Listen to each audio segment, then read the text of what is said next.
Welcome back to another episode of A Gift from Adversity. Thank you very much for tuning in. Today we are recording episode 147. Before I introduce my guest, I want to introduce my book, which is the same title as this podcast. It's called A Gift from Adversity by Juri Love. It's available on Amazon. The subtitle of this book is Overcoming Sexual Abuse, Domestic Violence, Bullying, and Homelessness. After I published this book, I got a lot of messages from all over the world, people sharing their adversity, and I felt compelled to start this platform. And I'm grateful to have almost 150 episodes and guests from all over the world sharing their stories, but not only adversities, but also the tools that they use to overcome and a gift that came from it. So let's invite tonight's guest. Hello, how are you, Melissa? Hi, good. How are you? Good. Thank you very much for coming to A Gift from Adversity today. So happy to be here. Great. So let's start with your name, where you're coming in from today, and what you do for work, and if you have any social media or website that you want to promote. My name is Melissa Armstrong, and I am coming to you live from Colorado. And I own my own online health consulting practice called Holistic Health. I'm a trauma informed functional health coach, and my social media is at Holistic Health by Melissa on all platforms. I'm most on Facebook and Instagram. My website is holistichealthbymelissa.com. And what would people find out on your social? What kind of contents you put out there? So I talk a lot about my own struggles and my own journey and how I help women now, and health tips and lots of fun stuff.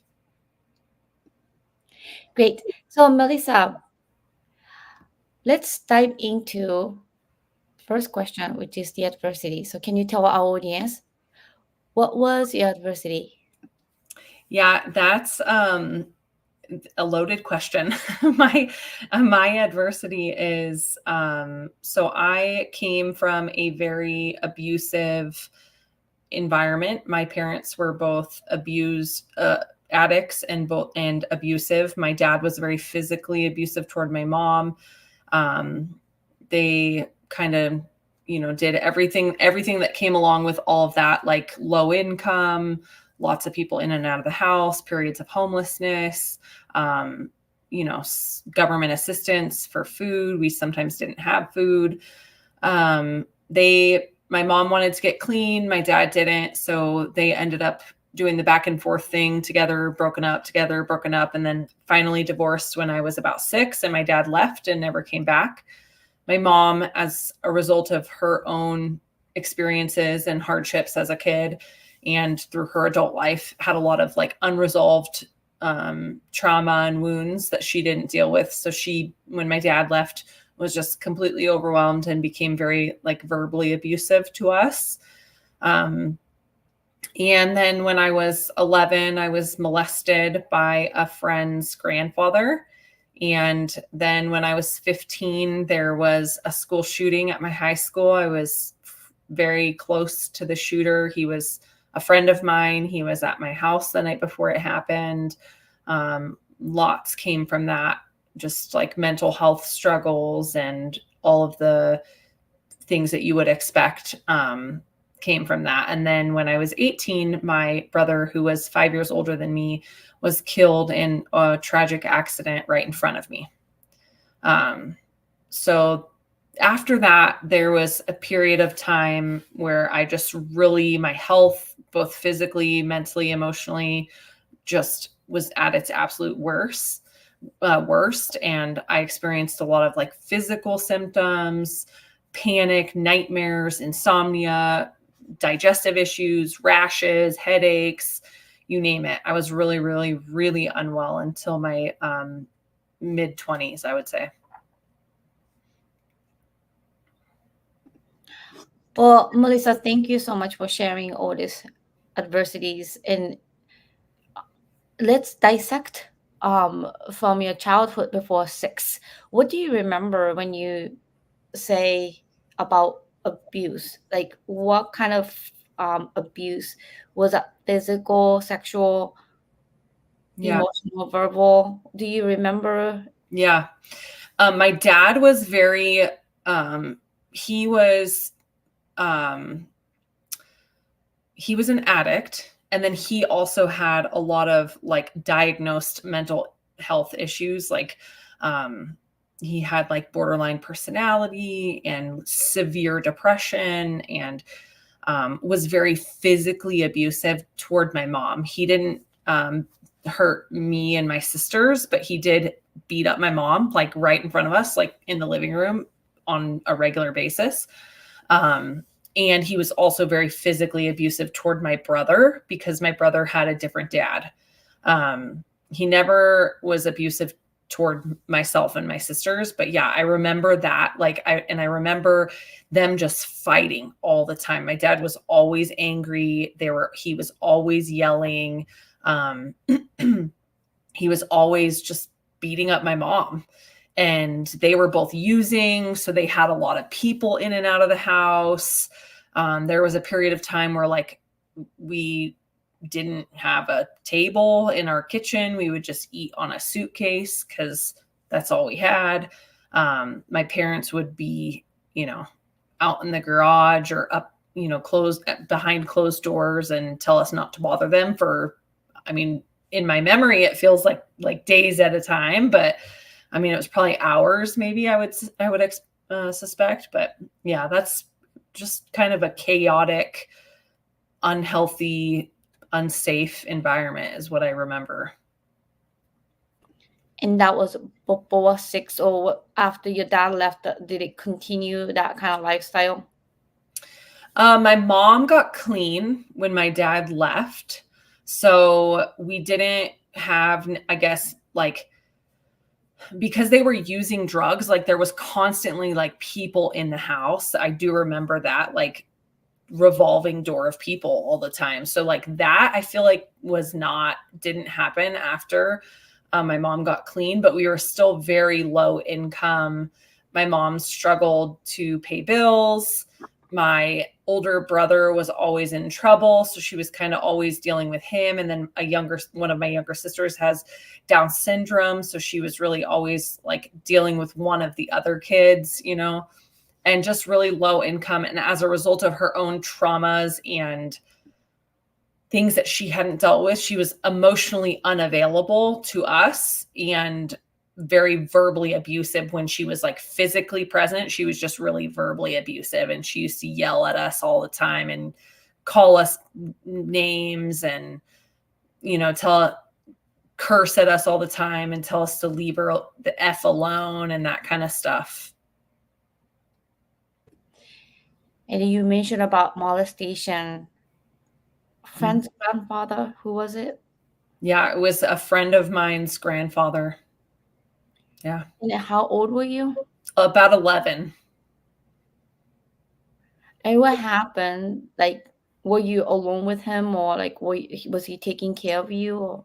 Yeah, he was, so there was like several of us that hung out with her. And he took us on a trip at one point. And he would let us drive the car with him. And we thought it was so cool because we were like 11 years old. And when we would drive, he would just reach his hand over and touch us. So it was me and like at least two other girls that I know for sure. My friend said that he never did that to her. But I think that was not true. But um, yeah, that was how it happened. And was that like multiple times? Like, Yeah, one, it was over the course of like 3 or 4 days. And then when we got to where we were going, it wasn't like a hotel. It was kind of like an Airbnb, but it was kind of before like Airbnb even existed. So I don't really know like if it was like a friend's house or what. But he like did try to like get on top of me at one point, like in the middle of the night. And, or it was kind of like in the early morning, like maybe like 4 o'clock in the morning or something.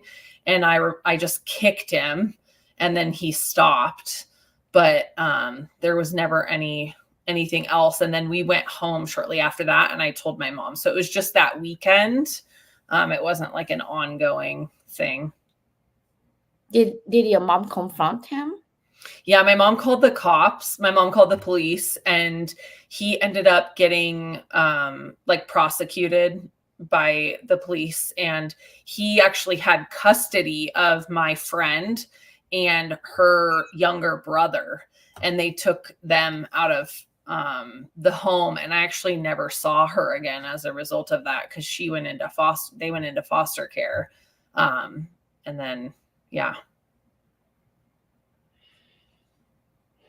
That alone is so crazy. Yeah. And then you mentioned about school shooting, that friend that you spent the night before you was hanging out with him. Yeah. And it happened. So tell us about the shoot day. So that day it was in the morning. The way my school was set up, it was like two different start times. Like some people started at 7 and then some people started at like 9 or 9:30 or something. I started at the later time, excuse me, because I was a sophomore at the time. And but there was a break in between. They called it blocks. So there was 4 blocks in a day. The first block ran from like 7 to 9. The second one was like 9:30 to 11:30. And then the last 2 or whatever times they were, but there was a break in between each block. So it was on the break, in between first block and second block. So I was just getting to school while other people had already had one class. And I was like walking to my class and I heard, now I know it was shots, obviously, but at the time I heard something and I thought it was, for some reason, I don't know why, but I thought it was firecrackers in a trash can, or like fireworks in a trash can. That's like the first thing that came to my head. I was like, oh, that's, and I remember like looking over toward like the center of the school was a big like open courtyard, and everybody just started screaming and running to the like out of the courtyard.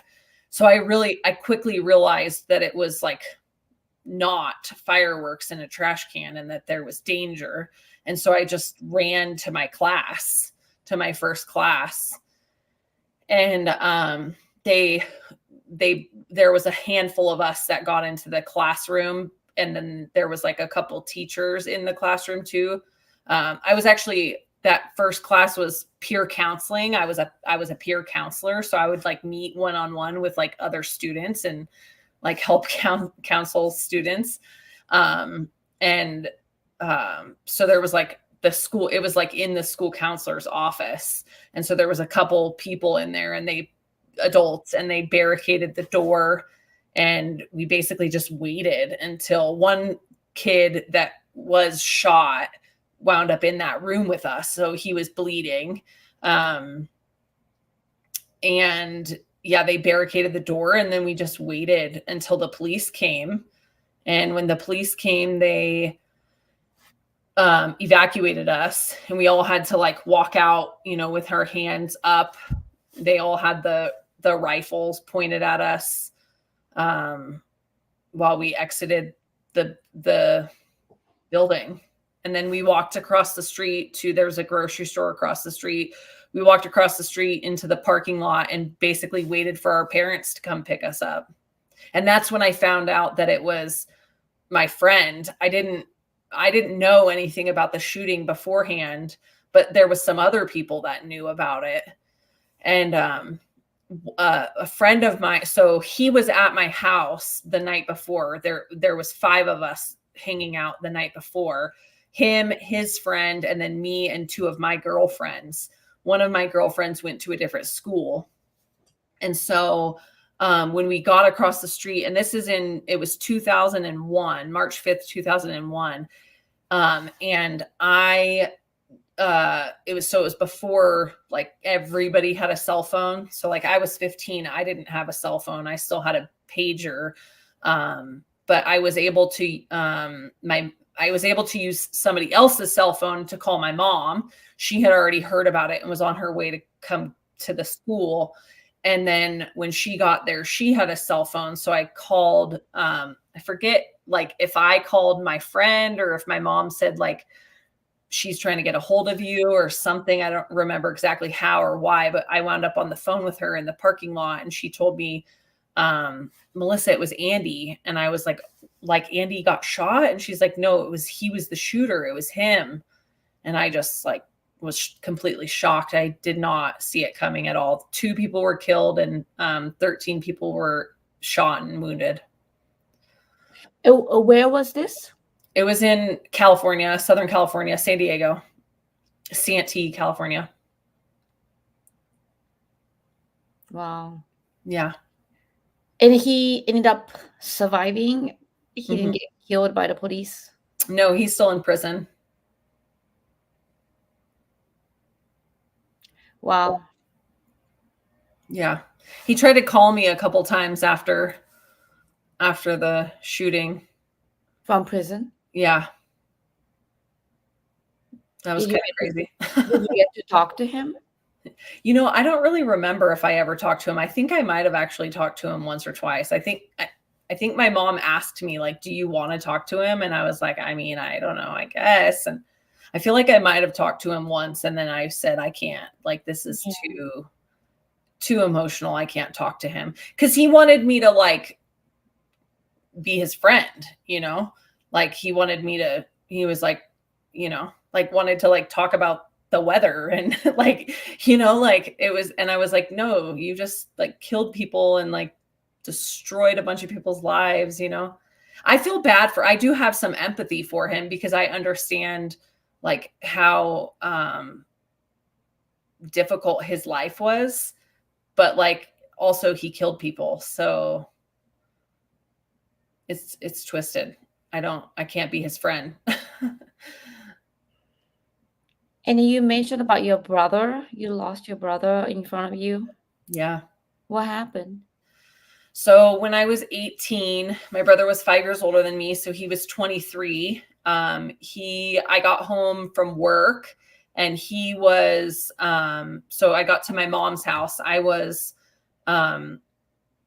mostly staying with my now husband, then boyfriend at the time.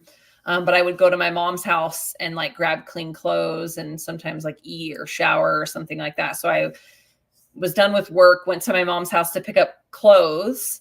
And my brother was sitting in front of my mom's garage with his truck. And he had a 4-wheeler, a quad, like a 4-wheeler motorcycle on the ground and behind his truck. And he told me that this was his friend's bike and that he had just gone to the desert. I grew up in San Diego, so it's like close to the desert. They just drove, it's like an hour and a half drive. It's not very far. And so he said he had just gone to the desert and he was going to hold on to the bike for a little bit until he could get it like back to his friend's house. He or she lived in, I think for some reason, I think it was a girl, but I don't remember who it was, lived in a little bit farther away. So it was going to be a little bit of a drive. So he said, I just want to store it here in mom's garage, you know, for a little bit. And he's like, do you want to ride it? And I had never ridden one. So I was like, yeah, sure. And I jumped on and kind of like went around in a little bit of a circle. And it's, I'm not sure if you're familiar with like motorcycles, but it's a thumb like throttle and clutch. So you have to like shift gears with your thumb, which I had never done before. So if you're not familiar with it, you like can't do it. You can't shift, you know, and you stall the bike. So that's what I did. I stalled the bike in the middle of the parking lot right there in my mom's apartment complex. And when I stalled it, he kind of like, you know, punched my arm like an older brother does and was like, "You suck. Watch, I'll haul ass." And he jumped on and like took off down the road. And I knew something was wrong before I knew something was wrong immediately. And I kicked off my shoes and started bolting after him down the street. And then he flipped the bike and he wasn't wearing a helmet. So he had a subdural hematoma. He hit his head. And by the time I got to him, it was probably like a quarter mile down the road. And it was like 3 or 4 p.m. on like a weekday in an apartment complex. So there was like people walking their dogs and kids riding their bikes. Like there was people all around. So like there was lots of people, or not maybe lots of people, but a handful of people definitely saw it. And so by the time I got to him, I realized, or I didn't know at the time, I know now, but he was having a seizure. And he just had road rash, like from head to toe, super bloodied, super messed up.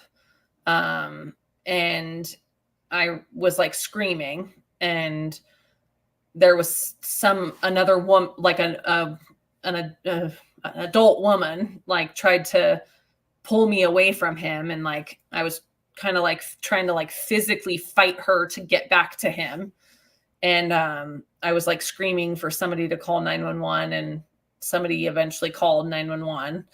And then the ambulance came and took him and drove him like a mile down the road to the regional airport. And then they life flighted him to the trauma hospital, which was like a 15-minute drive in San Diego. So they took him to the trauma hospital, and then he was declared brain dead within, I don't know, probably 6, 8, 10, 12 hours, something like that. I think it was by that night, by like midnight, he was declared brain dead. And then I could be wrong about that. It might've been the next day. I can't remember. And then we were given the option basically to like donate his organs or not. So my mom made the decision to donate his organs. So he was still on life support for a period of time after that, because that's not a fast process. They have to keep the body alive so they can like match the organs and do all of that. So he was on life support for another day or two. I think he was in the hospital for like 48 hours total. Yeah. And then we wheeled him into the OR and said goodbye.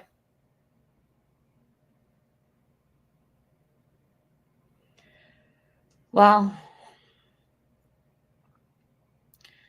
So that was when you're 18. Correct.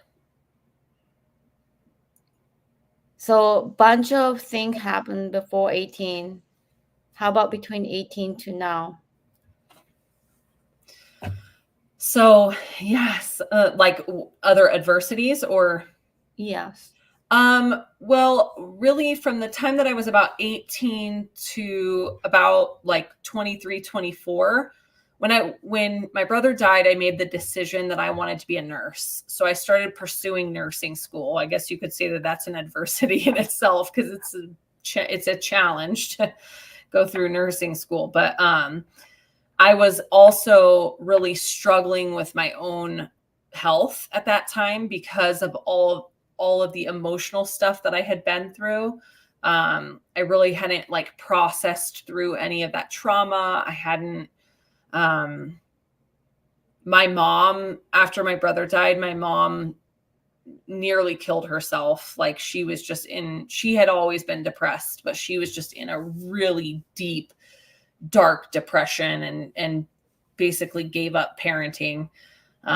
even though we still really needed her. So that was really difficult. And then I was really struggling with my own emotional, mental health. I was really in and out of psychiatric inpatient stays. I was suicidal. I had panic like no other. I couldn't sleep because when I would try to close my eyes, I would have nightmares and flashbacks of everything. And so that all continued until I was in my early 20s, probably like 23, 24 is really when things started to change for me.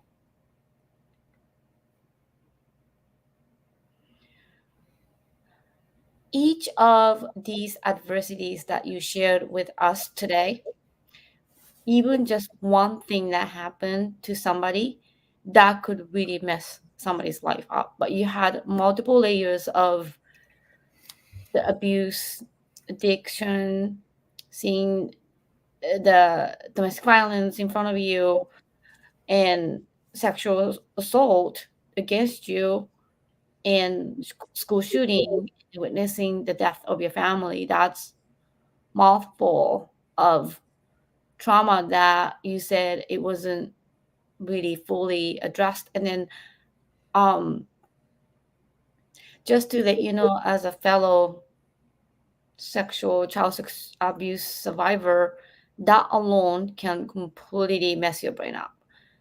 And witnessing the death, I've never been in school shooting situation at all, but I had a false school shooting threat, that my daughter's school locked the facility and we couldn't reach to the kids. And it was very scary. But it is just way too many things that happen before you are age of 18. And then the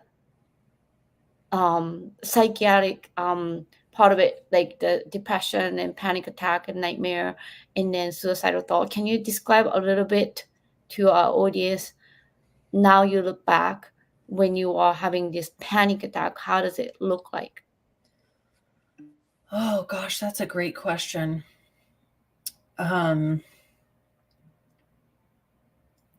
So the panic attacks for me would start usually with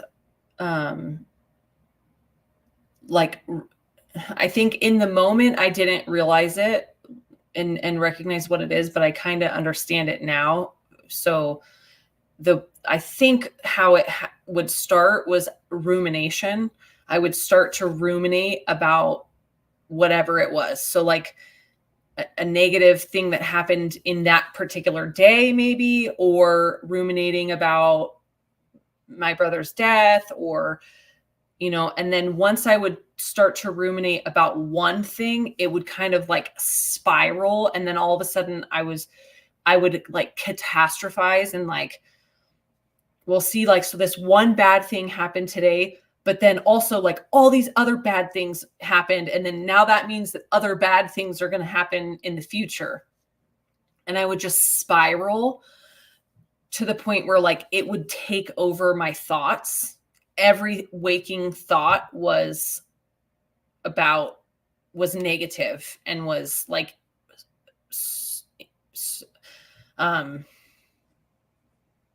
captivated by grief and despair and hopelessness. And eventually it would just, when I would think about like the future and like, or like not even the future like 5 years from now, but like the future as in like tonight or tomorrow, it would just be so overwhelming. And I would just catastrophize, like, it's going to be horrible tomorrow because X, Y, and Z. And then I would start hyperventilating and trembling and like unable to even think of a clear thought or like speak a coherent sentence sometimes, like, and it would usually devolve into me being like a sobbing, hyperventilating wreck on like my bathroom or bedroom floor. for sometimes hours. And then sometimes I would just like pass out from exhaustion. Sometimes I was able to like come out of it. Um, yeah. So my panic attacks is similar. It's interesting what you said about spiral, and then um, education part of it of PTSD and trauma never occurred to me till I was 22. So, and then in America. So in Japan, we were so way behind, but now it's changing because the word PTSD itself started as PTSD in Japan too, not like translated, Mm. especially after the earthquake. And a lot of children got traumatized from the tsunami and earthquake. Mm-hmm. And it's getting recognized more, but I did not know why those symptoms that you mentioned were happening. And my case was always going back to the sexual abuse, especially from my father. And I didn't know why my thoughts always go back to that roots. But I feel like your roots were so diverse that particularly like one adversity you couldn't anchor, it felt like almost big spiral that you're going down, swirling, and then kind of mixing them up, and then can't think about future, like you said about tonight.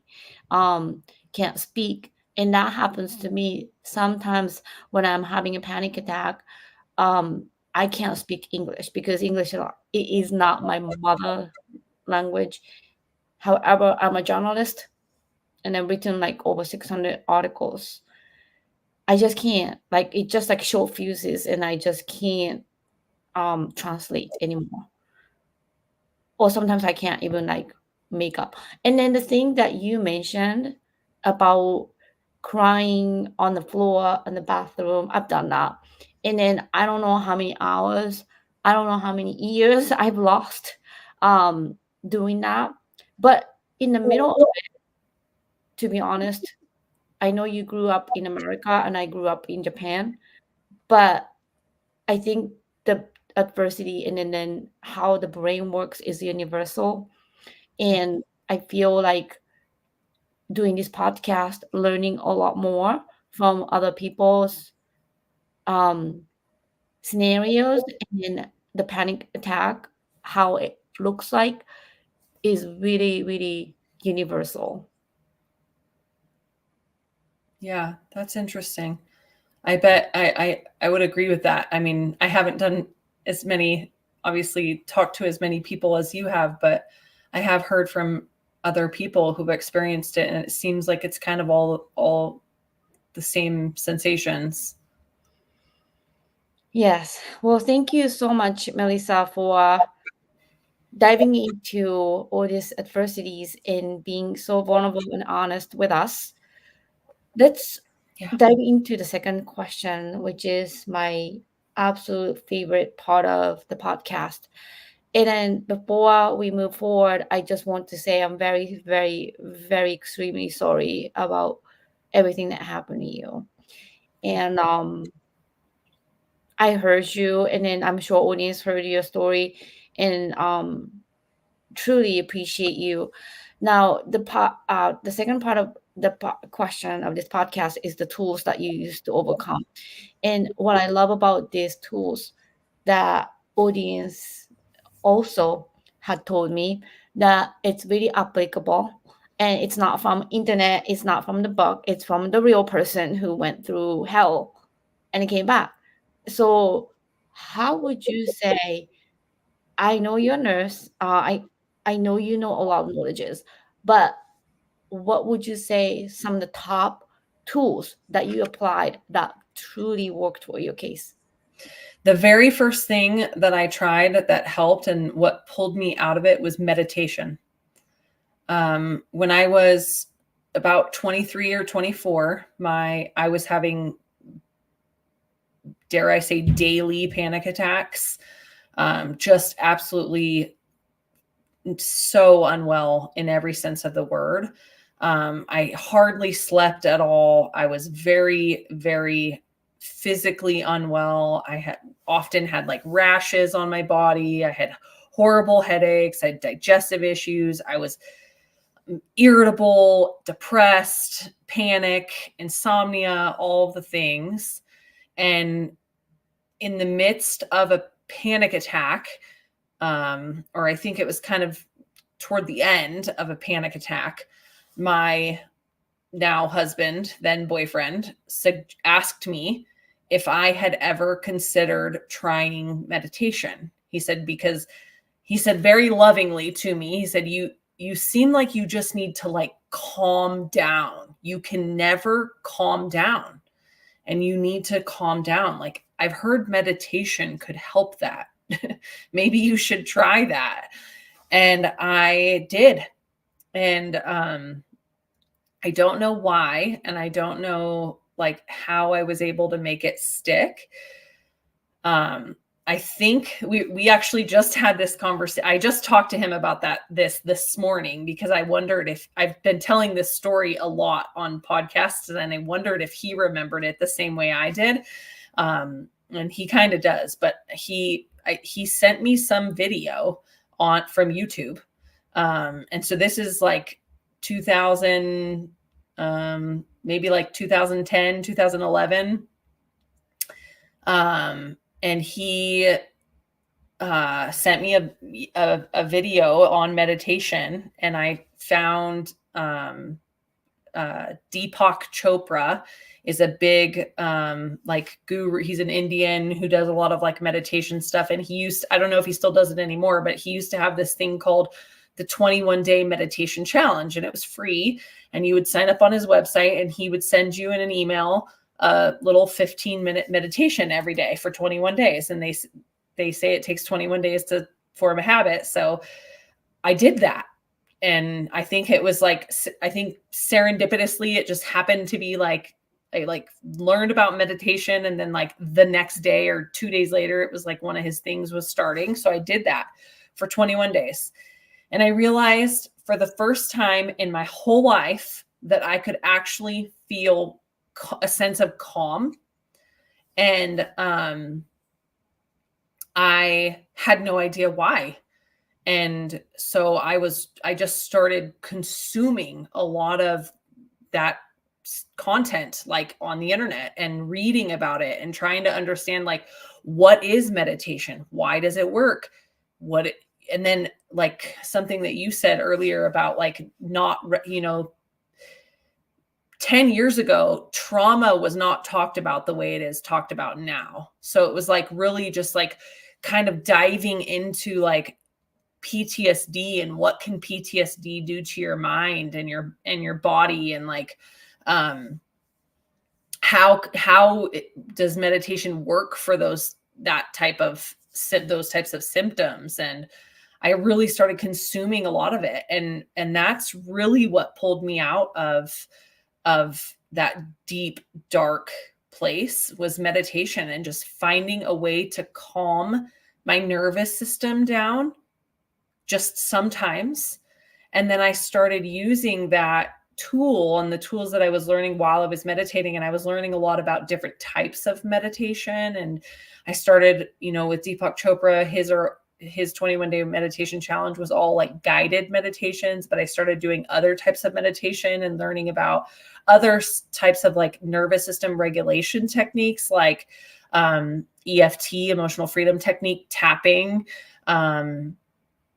breath work. Yeah, I started doing, like, I learned about box breathing, and I remember thinking like, why did my doctor not tell me this? Because I would go to the doctor for like, I went to the doctor for fatigue. They gave me Adderall. I went to the doctor for insomnia. They gave me sleeping pills. I went to the doctor for panic. They gave me antidepressants.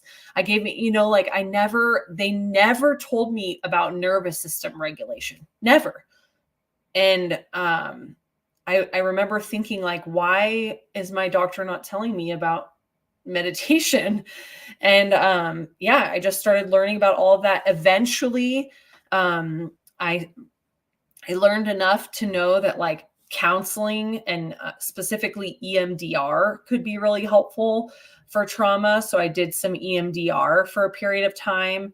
That was really, really helpful. I also, because I was going to counseling, I started learning about like, learning more about journaling, and I started like journaling, and I started writing letters to like my parents and my old self, like my 6-year-old Melissa and 11-year-old Melissa and 15, and I wrote letters to Andy from the shooting, and like, and I didn't do anything with most of those letters, but it was all just to help me like get all of that emotion out of my body, because I was just had it all inside. Um, yeah, that was kind of like, that's the things that I used. So we have a live audience. Sam Khan is asking Melissa, how can we concentrate in meditation? Meditation is probably the best thing in the world for healing and pain. But how can you concentrate in meditation? Yeah, concentration is so difficult to, it's a practice. It really, just like riding a bike or writing or juggling, like meditation is a practice. So you really have to do it daily and practice it every day to get really good at it. I've been meditating every single day of my life for since 2010, and I still have days where I can't concentrate or keep my mind quiet. Something that works for me and what I recommend. So, what I recommend to start is to start with a guided meditation. There's lots of free stuff on the internet, all over on YouTube, everything. There's a free app. My favorite app, it's called Insight Timer, INSIGHT Timer. It's free. You don't need the paid version. And there's lots of guided meditations on that. And then now I can meditate where like literally I can close my eyes and I can picture, for me, it's giving your brain something to hold on to. So some image, a calming image is generally best to hold on to, because your brain is always going and it's hard to just keep it focused on one thing. So for me, what I do is I imagine a long stick candle with a single candle flame in like a pitch black room, just a single candle flame. And I literally just stare at that candle flame. So when I close my eyes, no matter where I am, and all I have to do is see a candle flame now in my mind's eye, and I can instantly calm my body down, like instantly. But it's a practice. You have to practice at it. Thank you. Sam said, thank you. My problem, I try to turn off thoughts, but the brain job is to think, but I need to learn to accept and let go. Yeah. Keep practicing at it, Sam. My problem of meditation is because I am a musician and I compose and film compose.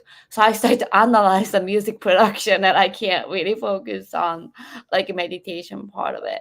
But what I like is 444 hertz or Mm-hmm. like 928 hertz. There's certain frequencies, Binaural. DNA healings or Yeah. I think final like infection healing. So there's like some music that like specific frequency that's proven to be a healing thing. So I kind of like when I'm even like working, I tend to play those like frequency music as well. But it's very interesting. And EMDR, I've done it before. And for the folks that uh, don't know anything about EMDR, it's eye movement desensitizing reprocessing. And it was discovered by Dr. Shapiro for treating Vietnam veterans. Okay. And it's really, when I first, Melissa, was introduced by my counselor, was she had this plastic brain model that cuts in half. And she told me the limbic part where the trauma hose gets fired up, and then the cognitive part gets black, pitch black. So you can't think about anything. Yeah. So the goal of EMDR is following the light. Or my counselor had a vibration, right, left by stimulating your brain, like rapid eye movement when we are cleansing during the sleep, during the REM sleep, that you basically bring the trauma from the limbic part of the brain to the cognitive part of the brain. So the goal is to process all the trauma that's stored and shuts off the brain to be it's almost like you are watching a movie, able to process cognitively and then kind of objectively. And then so that's the purpose. There's no invasive, no medicine. It's not invasive. So it's definitely, I recommend it to an EFT and DBT, all these techniques that we now have recommended. What's the app again? Can you tell us? Insight Timer. INSIGHT Timer. Do you know the app called I Am? I've heard of it. I've It, not used it. it's it's kind of cool. It's self-affirmation. It's all about I am cool or I am awesome. It pops up during the day, like maybe 5 or 6 times, and it's weird. And then you can see like 20 at a time until you see the advertisement. So, but it kind of pops up on your like almost like a text messaging, but it's kind of cool. Yeah, like a Yeah, notification. so, That's cool. Yeah, yeah, Insight but Timer has like cool little quotes and notifications too. that's good to know. Well, thank you so much. And I Yeah. want to touch base with you because you messaged me about intergenerational trauma. Um, Mhm. what is it and how are you healing that? So intergenerational trauma is trauma that's passed on from generation to generation. I kind of alluded to this earlier, but as I was going through my healing journey, I realized that not only did I experience a lot of trauma, but so did my parents. And I know more about my mom's side of the family because, well, I just don't know my dad and my dad's side of the family. But my mom, she was abused, and so was her mom, and so was her mom. So it goes back at least 5 generations in my family that I'm aware of. And the idea is that, like, when you experience a trauma and you store that trauma inside of your body, it actually changes our DNA. It changes the way our genes function and interact with our world. And it changes the way they actually are. It changes your genome. So then if you don't process through that and it changes your DNA, you can actually pass that on to your kids. So your kids are already, dealing, like for me, the cards were stacked against me before I was even born because my mom had trauma and so did her mom and her mom and her mom. There was a long line of abuse and addiction in my family. I have never heard of it. And then Yeah, how epigenetics is the term that talks about, or is the term that means the change in your DNA that can be passed on to your kids.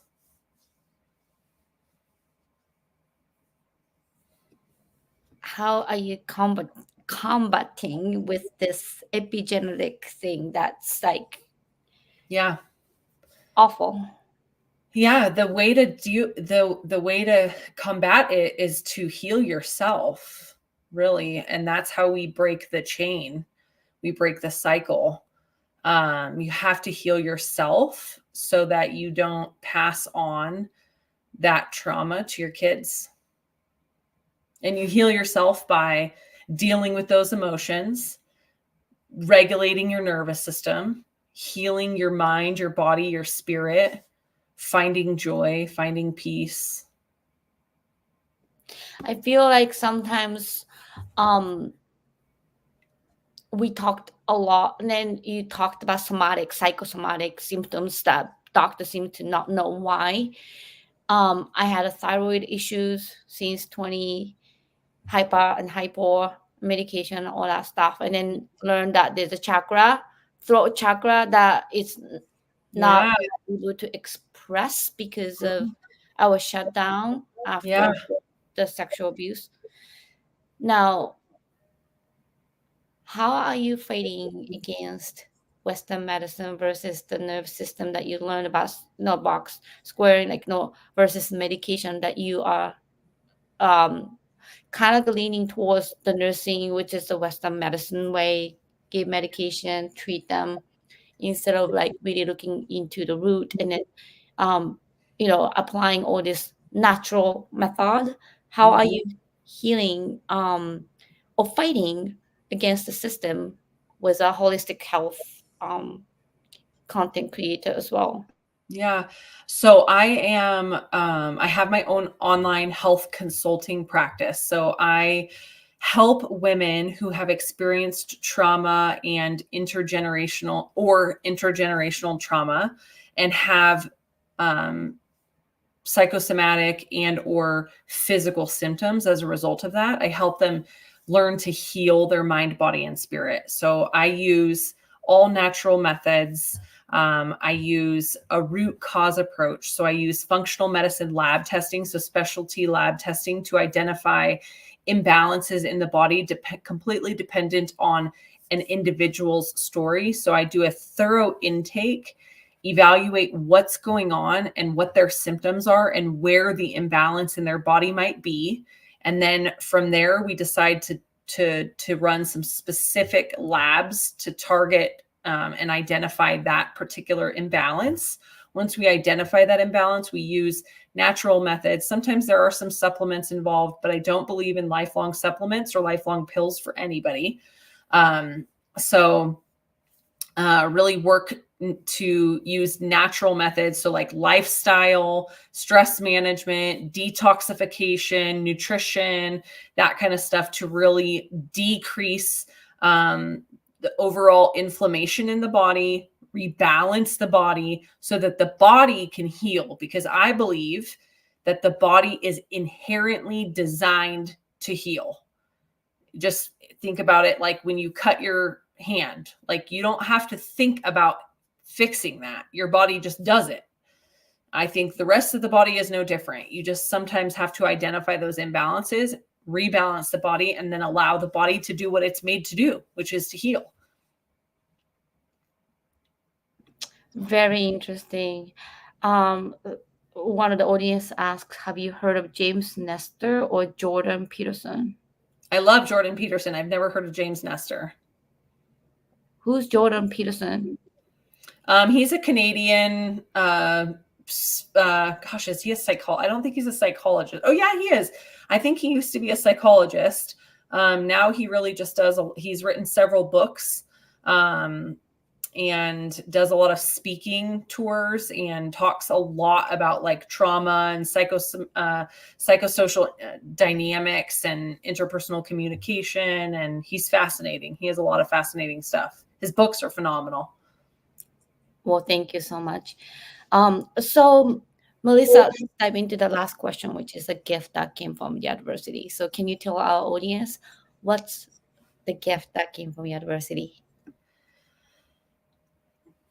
This is my favorite question because I feel like my whole life has prepared me for this exact moment right here that I'm living right now, where I am talking about my story and using it to help other people, and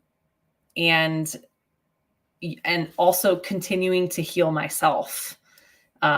It's all kind of a cathartic process. And yeah, I just feel like everything that happened to me was for this exact reason. I always knew that I was born to be a healer.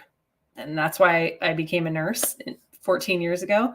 And to have my pain and all of that suffering that I've experienced come full circle and to the point where now I have my own business helping people overcome traumas and adversities in their own life is just it's incredible. Well, thank you very much, Melissa. That's beautiful. Yeah. So before I let you go, would you tell our audience if somebody is going through similar traumatic experience right now, what is your biggest advice? My advice is I always say healing is always possible. Never lose hope that healing is possible, because I don't care what the doctor says. I don't care what you think and how bad it is and what your story is, healing is always possible. My advice is start taking care of yourself and reach out to somebody for help if you need help. Thank you very much for the beautiful interview today. Yeah, you're welcome. Thank you for having me. Absolutely. Well, thank you, Melissa, again for sharing your story, and thank you for audience Sam. Thank you for the questions, and we have more guests coming, and I'm very grateful to have this conversation going. And have a wonderful day. Thank you. You too.